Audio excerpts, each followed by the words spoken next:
This is a talk about Elizabeth's ghost, and I'm using the term both by what we usually mean as a ghost, but also about her afterlife. I wanted to give you a very striking example of the ghost of Elizabeth. This comes from a Spanish monk who claimed that after her death, she walked around the Thames shrieking, "The sovereignty of kingdom was for 40 years, but hell is forever." I think it's interesting that as a ghost, Elizabeth didn't know she reigned for close to 45 years.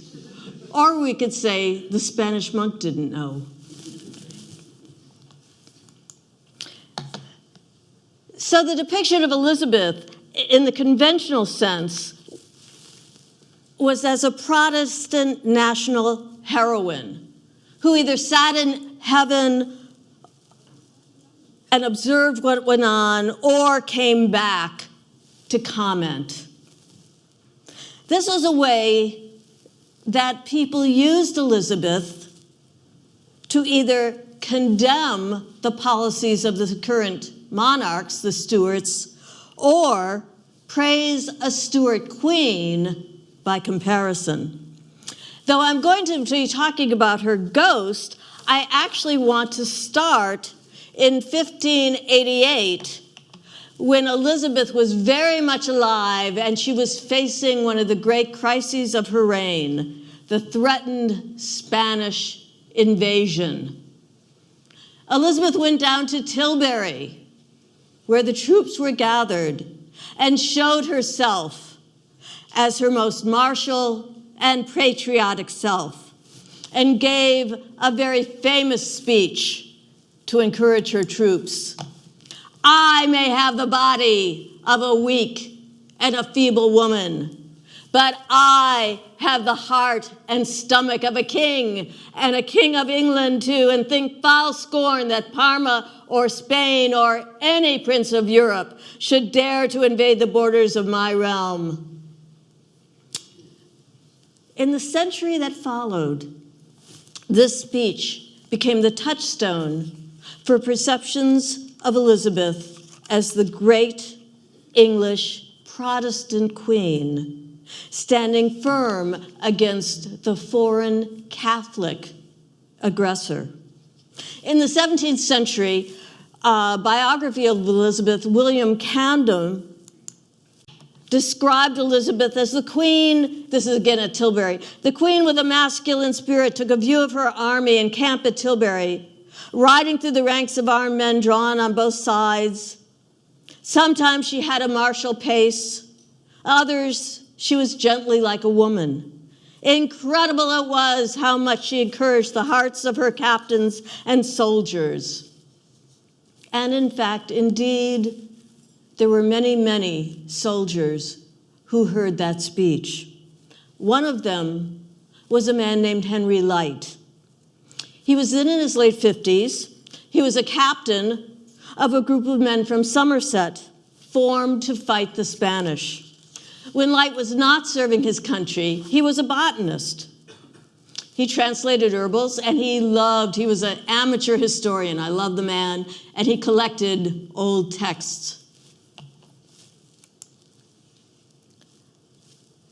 A few months after this great victory, on Sunday, November 24th, Elizabeth participated in an elaborate ceremony of thanksgiving for the great victory over the Armada. The Queen was dressed in white and silver. She rode in a chariot throne drawn by horses with members of her Privy Council. They were dressed in their appropriate robes. There were more than 400 people in her retinue. The London guilds wore their livery coats, their apprentices in velvet coats with streamers and waving flags to show their approval. As she traveled through London, Elizabeth did all she could to connect with her people. She never held herself aloof. As she passed along the Strand to Temple Bar, city musicians played for her. And at Temple Bar, the Lord Mayor gave the Queen the sword of the city. And an officer of her privy chamber gave the queen a jewel she graciously accepted, stating it was the first she received that day. Seems to me Elizabeth loved getting jewels as presents. After that, the Somerset captain, Henry Light, stepped forward. He offered her a book he had written and dedicated to her, The Light of Britain, that described the island's legendary beginnings. What I found most interesting in this book is its dedication, which actually discusses seeing her on the day it was presented. And here's the printed version. Light described Elizabeth as a phoenix of the world, the angel of England, the chaste Diana, that keepeth Britain from Romish wolves and foxes. He describes giving the book to Elizabeth personally, my dear and dread sovereign, whom this day I do behold and see, to you I am coming with this small offering. Elizabeth gladly took the book. I don't know if she was as excited about the book as she was about the jewelry, but she was very gracious. She then proceeded to St. Paul's, and of course it was Old St. Paul's Cathedral, where she heard a sermon that thanked God for this victory. This was the Elizabeth most loved and represented in the Stuart age, the Elizabeth who fought to protect the English people and Protestantism. Yet, at the end of her reign, many were tired of rule by women after a whole half century. 5 years of Mary and close to 45 of Elizabeth. And I think this was especially true because of all the problems that unfortunately faced Elizabeth in England at the very end of her reign. Bad harvests, inflation, worries about further Spanish invasions, deepening conflicts in Ireland. Many of the English people were thinking, we want a king again. They welcomed a male ruler, even one from Scotland, especially one who was not only a male, but a husband and the father of 2 sons. Part of James' welcome was necessarily an effort to reinforce that Elizabeth had wanted James as her lawful successor. One of the ways this was accomplished was the very first depiction of Elizabeth's ghost was by the Scotsman Alexander Craig, a notary and poet who came to England with James. In 1604, Craig published a series of poems, including one that was in the voice of the ghost of Elizabeth, welcoming James as king. And the ghost assures her people, cease, loving subjects, cease my death to deplore. Craig's ghostly Elizabeth, in fact, expresses her delight in her successor. So now my ghost is glad, my country hath its lawful king. James was not only the lawful king, Elizabeth assured her subjects, but again I'm quoting, a godly David ruleth now, a prophet and a prince. Indeed, she assures her subjects, they must do their homage to their new king, and that leaves her blessed ghosts in boundless joy. Now, a ghost was a clever way to show support for the new king. Ghosts were often presented in popular drama at the time. I mean, we all know Hamlet's ghost. Remember Hamlet's ghost, people. And he, in fact, was only one of many ghosts on the English Renaissance stage. They were especially often there in revenge tragedies. In fact, scholars suggest that in the 50 years between 1560 and 1610, there were over 50 ghosts in Renaissance plays. And in fact, not only were there ghosts in plays, but many people were convinced they had actually seen a ghost, or at least they knew someone who claimed to have seen a ghost. Now, medieval Catholics had argued for the existence of ghosts as spirits trapped in purgatory. Now, one of the things Protestants had done was to sweep away purgatory altogether. And they said, as a result, no ghosts either. If they were seen, it was claimed they were demons or angels taking the form of a dead person.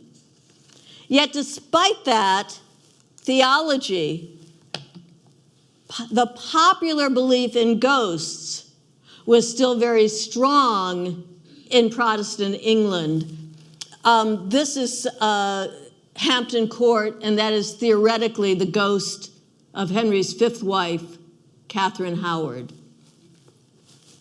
Although the scholar at the time, Ludwig Latimer, demonstrated in his work that, while I'm quoting Lavater, quote, many vainly persuade themselves they have seen wandering spirits, end quote. He did argue there are actually, quote, walking spirits and other strange things that do sometimes happen. Throughout the Stuart age, there were pamphlets, political pamphlets, that used ghosts to critique political issues. And not only Elizabeth, but James himself. And you can see him there in the middle. Oops, let me use my laser, if I can figure out how to use it. Ah, here we are. There is James. There's the Duke of Buckingham. Very strange ghosts. In fact, ghostly Oliver Cromwell appears in 5 different pamphlets. So as James' reign progressed, the joy over a king, the former frustration over having a queen, shifted. Within the first decade of James' reign, within a few years, they were saying, woohoo, on November 17th, Elizabeth's accession day.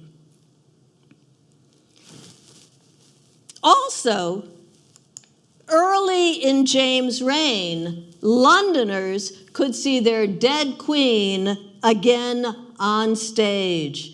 Thomas Heywood's play about Princess Elizabeth, If I Know Not You, I Know Nobody, was extremely popular and often staged. And this is about Elizabeth, how dangerous it was for Elizabeth in the reign of her cruel Catholic sister Mary. It appeared, and not only was it often staged, there were 8 editions between 1605 and 1639. And though the character Elizabeth is very frightened when she is a prisoner, she tells her servants and gentlewomen, my innocence yet makes my heart as light as my front's heavy. Weep not, I pray, rather you should rejoice. If I miscarry in this enterprise and ask you why, a virgin and a martyr, both I die. Later in the play, there is a dumb show, and dumb show is a term that means it's a pantomime, you don't have any words, and it shows Elizabeth asleep on stage. On one side, the evil bishop and the friars enter. On the other side, 2 angels. The friars move to Elizabeth with threatening motions, but are driven back by the angels, who then place a Bible in Elizabeth's hands. Heywood's Elizabeth is a Protestant heroine who at the end of the play becomes queen. And the angels, I think, can be seen as prefiguring Elizabeth's own later appearance as a benevolent ghost. There's another play as well. As he explained in his introduction, the purpose Thomas Dekker made for his 1607 play, The Whore of Babylon, I'm quoting Dekker, is to set forth in tropical and shadowed colors the greatness, constancy, clemency other incomparable heroical virtues of our late Queen.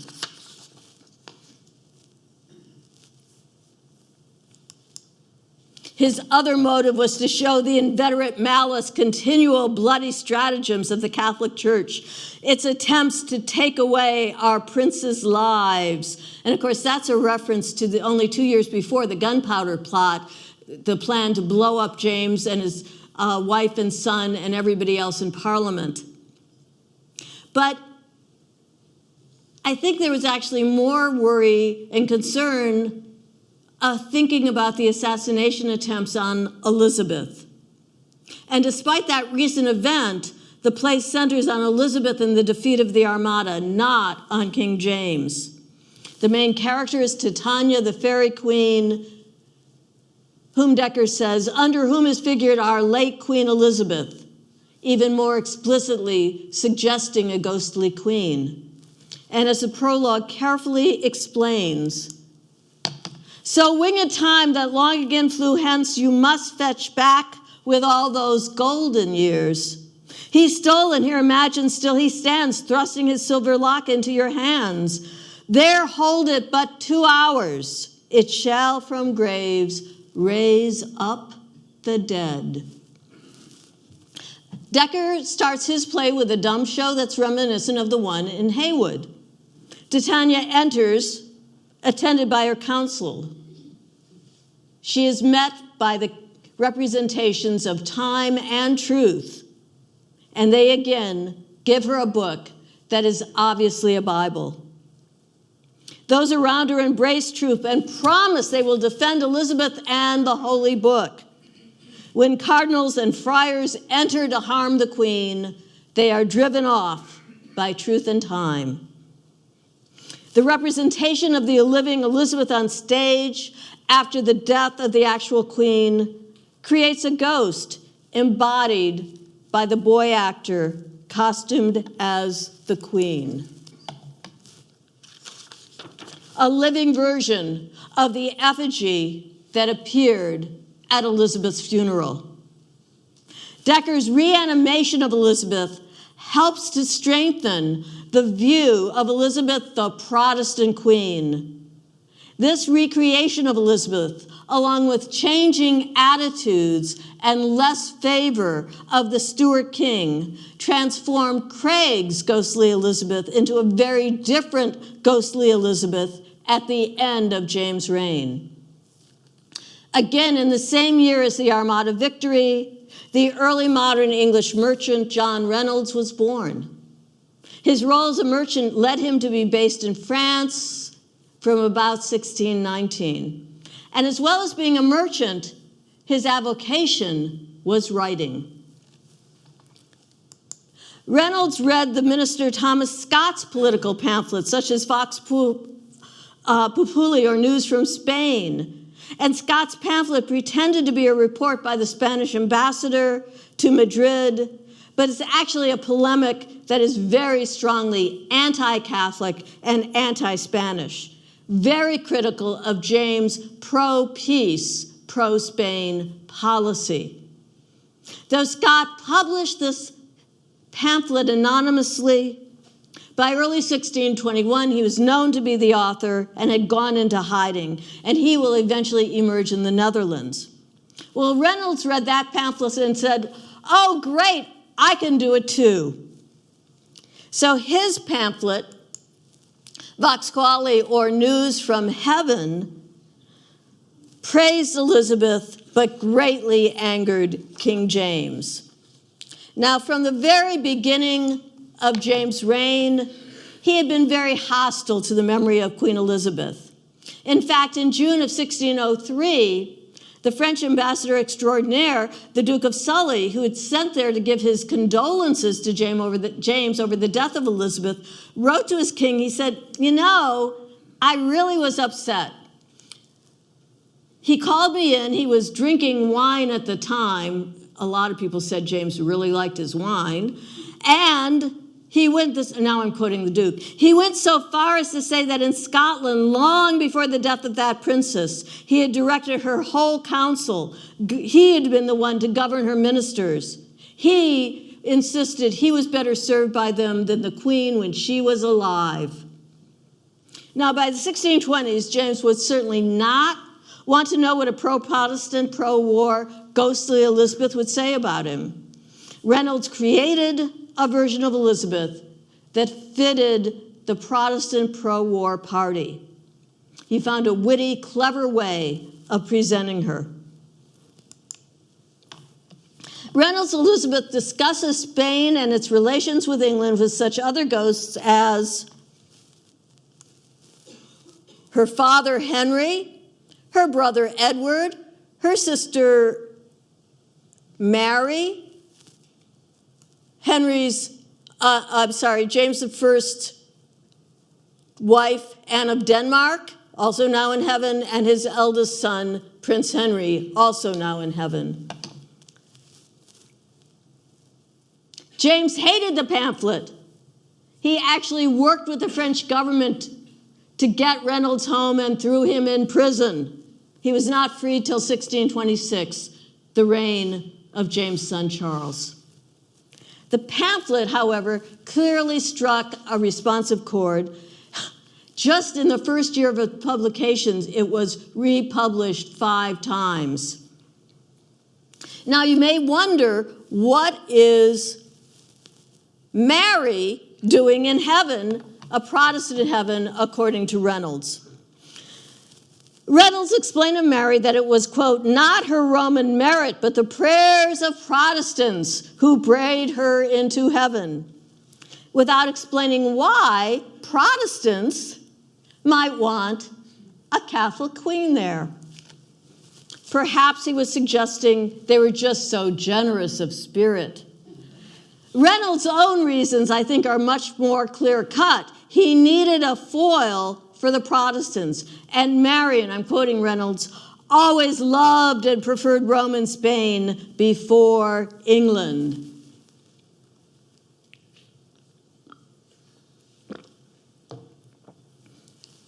Reynolds, in fact, assured his readers England was a place for which Mary felt, again I quote, innate and inveterate malice. So, as Reynolds explains, since heaven was God's throne and earth God's footstool, everything spoke, acted, or even thought of in earth was known in heaven. And not only to God, but to his angels, saints, and martyrs. Thus, Elizabeth, that immortal maiden queen whose heart ever loved England as her soul did heaven, in this discussion supports a strong militaristic England and was critical of the current king. She spoke to others about this. Now, it's an interesting mix. We have some from the mid-16th century, one who died 20 years earlier, one who died in 1612 to the great sadness when Prince Henry died, one who had been there only a year or two. She died in 1619. This was probably composed by 1621, though not published for 3 more years. Now, 17th century readers would know the chivalric Prince Henry was an unabashed Protestant and very enthusiastic about war. As the scholar Richard Ricks has carefully pointed out, however, the historical Henry VIII, quote, refused to advance down the path of Protestantism. Rather, it was the many Protestant voices who tried to reframe Henry as a Protestant. And Reynolds, in fact, makes Henry a very committed Protestant. While Anne and Prince Henry are especially concerned about current events in England, Elizabeth's militant Protestant rule was promoted as the example James chose not to follow. And Elizabeth is proud of her fighting record. She praises Sir Francis Drake. She praises Lord Montjoy. She even praises my Essex, suggesting the heavenly ghostly Elizabeth had forgotten Essex had led a rebellion against her. I wonder, however, if Reynolds hoped, that's what people thought, forgot since after his death he was lionized as a heroic Protestant. So the heavenly Elizabeth loves her Protestant God. She's skeptical about the Spanish king and his faith. No kings of the world know better how to dissemble than the Catholic kings of Spain. And while Mary assures the others, quote, there is no kingdom in the world Spain loves better than England, Elizabeth says, and Spain hates English men, English people. And I think it's interesting how they define what it means for Philip to, quote, love England. Mary says, oh, he married me because he loves me and he loves England. Elizabeth said, well, Philip may have loved you, Mary, but I think his big issue was returning England to Catholicism. And Henry says, to speak truth, daughter, he neither loved you nor marry his wife and queen, but only England. Edward VI agrees it was a bad marriage, but says, luckily at least they didn't have children. This makes Mary feel very sad. If I'd had any males, England would have long since, she crowed, been a province to Spain.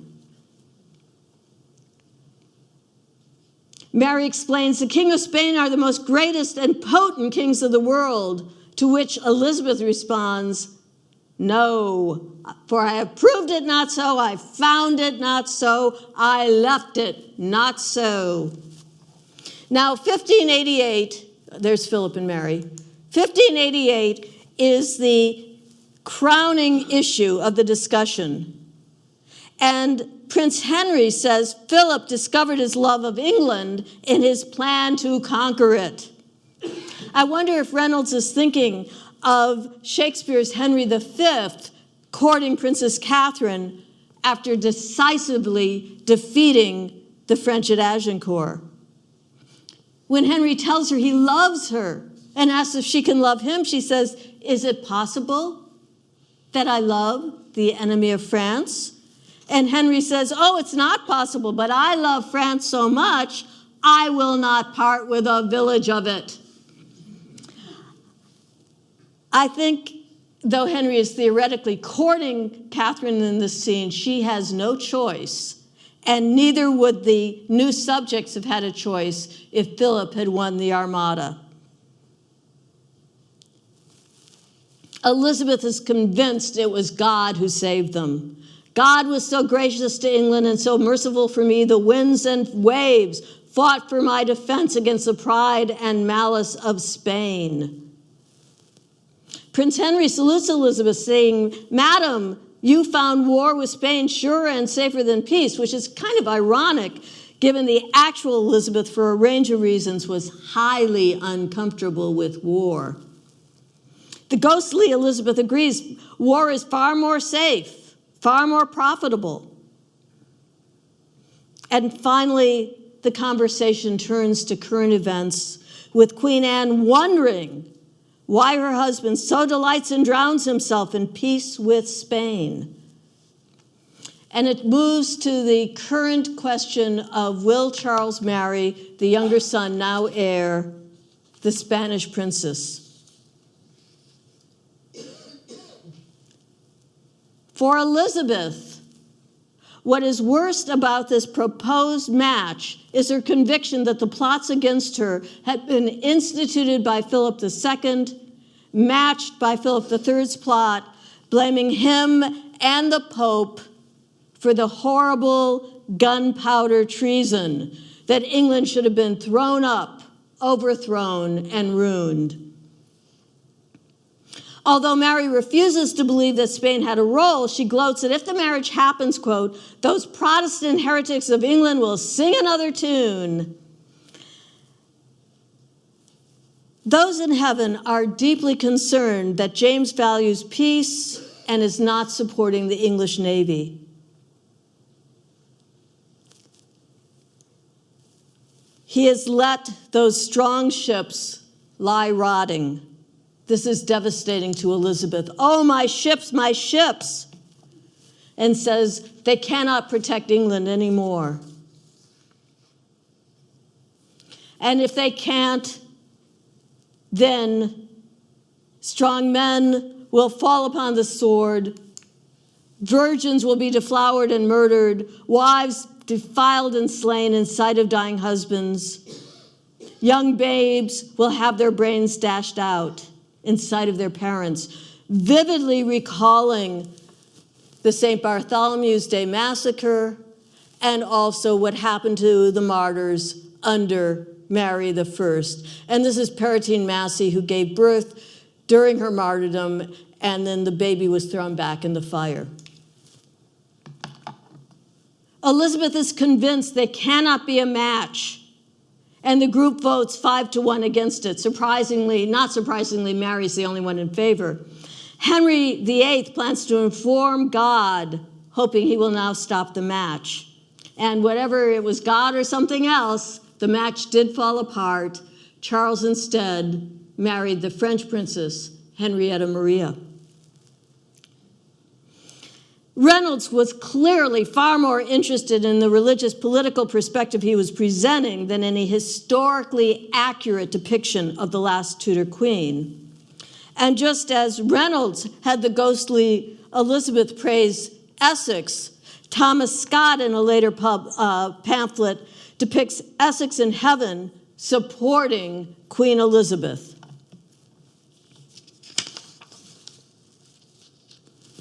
He describes how his enemies tricked her into executing him, praising Elizabeth as that glorious queen, now my fellow saint. Essex is so upset about James' policy, he is sending a letter from heaven to England.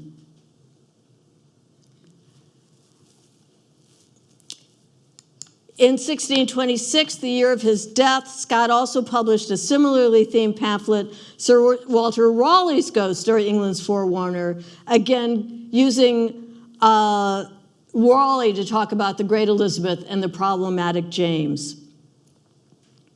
Now, as I mentioned, Scott had to leave England, and he ended up in the Netherlands, where he became the preacher for the English garrison at Utrecht. In 1626, John Lambert assassinated Thomas Scott as Scott was leaving church. Lambert had heard from spirits encouraging the murder. He was arrested, tried, and found guilty. And the night before his execution, he claimed spirits were still coming to see him. In fact, one was the spirit of the late Queen Elizabeth herself. Even those in early modern England who believe in ghosts might have wondered why, if Queen Elizabeth's ghost were returned to earth, she would want to come and chat with John Lambert. Rather, these were the delusions of a man who had lost his wits. Now, as the concerns about Stuart rule grew more and more intense, so did Elizabeth's image as Protestant queen continue to be important. And this was true very much in the reign of Charles I's son, Charles II, especially when there was such concern that his brother James, who converted to Catholicism as an adult, was his heir. The Elizabeth of John Reynolds is clearly still very powerful. Now, as you may know, Charles had many, many children, but unfortunately, none of them were with his wife, Catherine of Braganza, and he declared they were all illegitimate. So James was his heir. And especially after the fictitious popish plot that claimed Catholics, including Charles' own wife, were conspiring to murder him, there was deep hysteria and very intense efforts in Parliament to exclude James as heir. And in this, Elizabeth continued to play her role. A 1680 pamphlet by a Queen Elizabeth Protestant warned that you know from her reign of the dangers of the Jesuits, obviously a stand-in for Catholic conspiracy. In this period, the celebrations of Elizabeth's anniversary, November 17th, were particularly popular. Each year, this is from 79 to 81, there were processions with an elaborate effigy of the Pope paraded through the streets, brought before a statue of Elizabeth, where the effigy was mocked and burned. This was an annual reminder England was a Protestant nation and had to be kept that way. Now, despite that, by 1685, when Charles died, Charles II, there was indeed a smooth transition. But James' pro-Catholic policies, his absolutism, and finally the birth of his son, which would mean a continued Catholic succession, because at that point, of course, an infant son trumped an adult daughter, and James' daughter Mary, married to William of Orange, was a Protestant. Well, once his son was born in 1688, there were deep problems. As the crisis developed, a broadside was published called Queen Elizabeth's Opinion concerning transubstantiation, or the real presence of Christ in the Blessed Sacrament. And it printed her Tilbury speech, stating that in 1588 the Spanish Armada invaded the kingdom, the design being no less than the conquest of England. It is incredible how much Elizabeth encouraged the hearts of her captains and soldiers by her presence and her most generous and undaunted speech. This powerful, defiant, nationalist speech was certainly relevant on its 100th anniversary in 1688, as it showed Elizabeth's confidence that God supported Protestant England. And though William was a foreigner, his wife Mary, daughter of James, was not. And it was the implication all good English should support William and Mary against James. There was also a new edition of William Camden's History of Elizabeth, with its emphasis on her as a good Protestant. And once James had fled, Parliament had to deal with the issue of who would be the next ruler. William insisted, though Mary was James' daughter, he should be king in his own right. And many agreed England does need a male ruler. But Sir Joseph Tredenham argued, quote, "As for Mary being a woman, Queen Elizabeth was so and reigned gloriously." And as we know, Parliament chose to make William and Mary joint rulers. And though that meant William was ruling while in the country, Mary ruled as queen regnant 6 times when he was abroad. It was lucky that they were joint monarchs from William's point of view, because Mary died in 1694. He ruled alone until his own death in 1702, when the throne passed to Mary's younger sister, Anne. With the accession of another queen regnant, the ghostly existence of Elizabeth was even more present. Anne had seen parallels between herself and Elizabeth as early as 1692, when she was fighting with her sister Mary. And Mary was eager to remind Anne that Anne was of lower rank.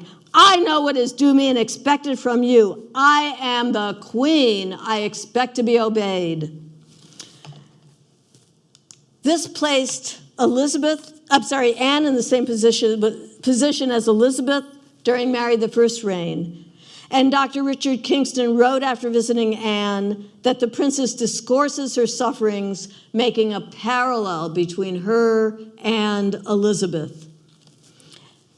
Indeed, once Anne became queen, she did all she could to channel Elizabeth. When she went to speak to Parliament for the first time, March 11, 1702, she deliberately dressed in a way that resembled Elizabeth's coronation portrait. Her 1705 portrait also hinted at the connection between the two queens. Anne proudly proclaimed, "My heart is entirely English," as Elizabeth had called herself mere, meaning pure English. When Anne was crowned on April 23rd, the feast day of England's patron saint, St. George, many hailed her as Deborah, just as Elizabeth had been described. They also called her a second Elizabeth. A clergyman that spring preached that Anne presides in council and revives the memory of that heroine, Queen Elizabeth, whose armies were as victorious abroad as her wise policy was at home. In December, Anne chose as her motto, Semper Idem, always the same, and the same motto as Queen Elizabeth.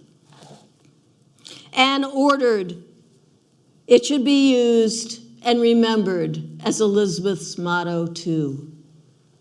Anne did something else to draw a powerful parallel between her reign and that of Elizabeth. In 1702, she offered a public thanksgiving for a victory, making a procession to the newly built St. Paul's. She passed a monument at Ludgate which said, they'd put up a sign, as threatening Spain did to Eliza bow, so France and Spain shall to Anna now. And in 1704, Edmund Arwaker described how the ghost of Mary II, Anne's sister, celebrated Anne as a great, blessed Elizabeth.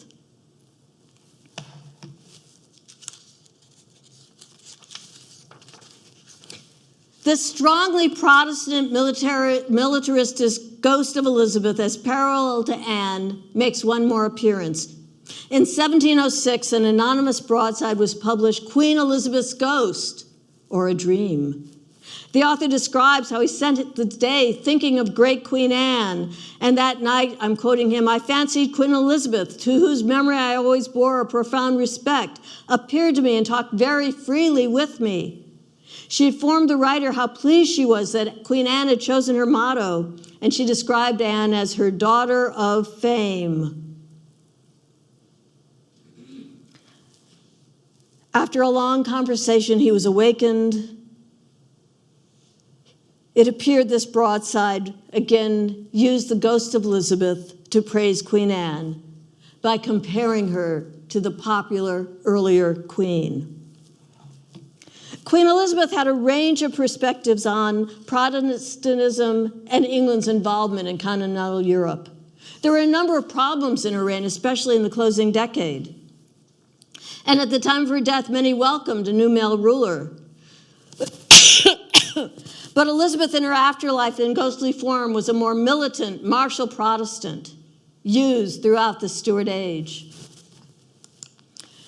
This Elizabeth was more heroic, if less complex, than the original woman, but this was a version of her important in the century after her death.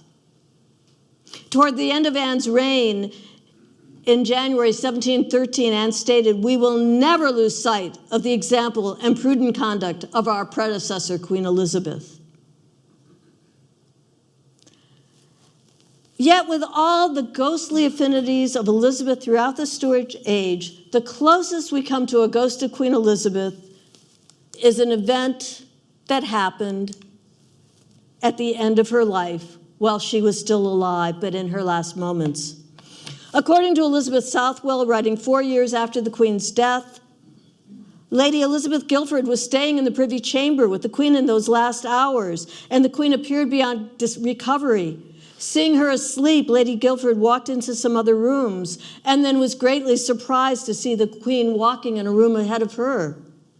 Afraid Queen Elizabeth had risen from her bed and was angry with her for leaving her alone, Lady Guildford walked forward to apologize, and the Queen suddenly disappeared.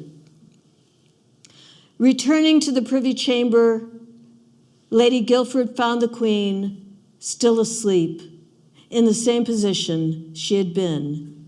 Even as she lay in her bed dying, her significance and power were so strong she haunted those around her. And the ghostly Elizabeth in her afterlife played a significant role in religion, politics, and the belief that women could be strong rulers. Thank you very much.